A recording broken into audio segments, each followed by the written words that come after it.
For those of you that may be joining us a little bit later on in this Rolling with Ruby episode, this is Cindy and Christina. Yep. Cindy's a physical therapist. I'm a speech therapist, and we talk about tricks and tips for caregivers to help provide safe care for themselves and their loved ones, and for individuals that are looking to stay safe at home. And we are on tip number 2 for ways to improve safety in the bedroom. And tip number 2 is to talk about or look into lighting in the bedroom. Yes. So lighting is always a big deal. Doesn't matter what part of the house, Mm-hmm. but lighting is a big deal, especially in the bedroom at night. Yeah. Christina, a lot of people don't like to have the lights on because Right. then they can't go back to sleep Right. and things like that. Yeah. But it's very important, especially, when you're trying to get to the bathroom. Yes. Or when you're trying to get in bed. I have some people that have a light switch that is across the room. They shut the light off Yeah. and walk in the dark to get into bed. Yeah. So that really increases fall risk. Yeah. Or what if somebody has to get up to take medication Right. at the night, in the Right. middle of the night. So we have several options. Yeah. Some of the options we do, actually, Mm-hmm. we set up the smart lights, Christina, Yeah. through the Illinois Assistive Technology Program. We Yeah. set up smart lights with Alexa. Yes. Those Those are always really nice. Yeah. Then all you have to do is tell Alexa to turn on the bedroom lights, and Yep. and then you could, make your way to the bathroom or whatever you're doing, and then when you come back, just tell her to turn the lights off. Right. So you just can be in bed when you're doing that, which Yeah. is the big bonus. You could even decrease it so that it's like 30%, so that it's not 100% brightness. So that way when she turns on the night light, you could just have her turn it on to 30%. So Right. something to consider. And then there's a lot of people that have a light by their bed, like Yeah, on like a on a nightstand yeah. or something. Yeah. And one thing that I like to point out to people on that is this: that light really needs to be close to you when you are laying in bed, because if you're, depending on what side you're laying on, Mm-hmm. a lot of people want to turn that light on and off, especially if it's a switch, Yeah. with their dominant hand. All right. And if you think about it, if you're laying in bed and you're right-handed, but the light is over on the left side, Mm-hmm.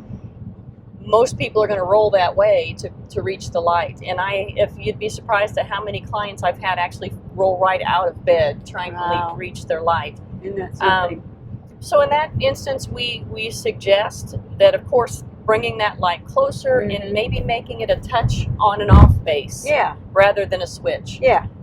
Which makes it much easier. You're not reaching as far, but Yeah. that really needs to be well within reach while you're, my preference is while you're laying on your back Mm-hmm. or well within the bed, not on the edge of the bed trying to get to that. Yeah.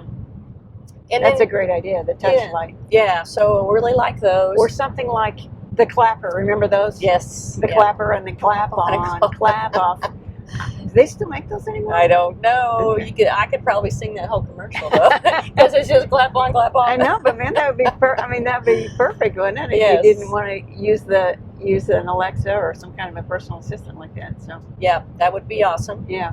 I didn't even think about it, but sometimes you could have just your remote control little switches. Your Oh. on off, get Yeah. a remote control light. That All would be right. awesome too. Yeah. Just like the little switches that click on and off. Yeah. Yeah. Yeah. That's a good idea too. Yep. And then one other suggestion that we always make in the bedroom, especially for nighttime, Mhm. is some type of nightlight motion sensor system yeah. that will light that path to Yes. the bathroom. Now, a lot of times people will say, well, I don't want to do that because then every time I roll over, it's going to turn the light on. And so what we suggest is actually putting a freestanding battery-operated light sensor. And one of the ones we recommend is called Mr. Beams. Yeah. It's freestanding and Yep. motion sensor, battery Yep. powered. Yeah. And then you can put that on the floor. They also have little ones that will stick, and you can kind of stick that. Sometimes I have people, they'll stick it on the bed frame down close. But when your feet come off the bed, that's what's going to trigger that motion sensor light and give you a nice light pattern right there at your feet. Yeah. And then, of course, it clicks off after yes. after a while. Yeah. A few So seconds.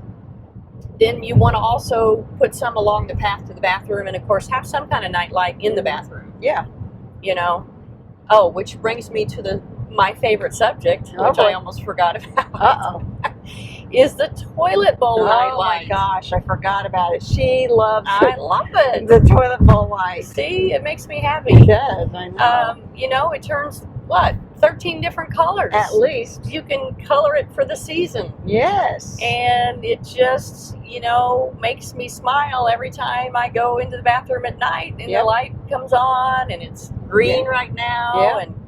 Yeah. And so the toilet bowl light, it doesn't wake you up necessarily, but it sure gives you a sense of where the toilet is and where you're supposed to be. It gives you a goal, doesn't it? That's right. Something to aim for. Love it. So love the toilet bowl light. Okay.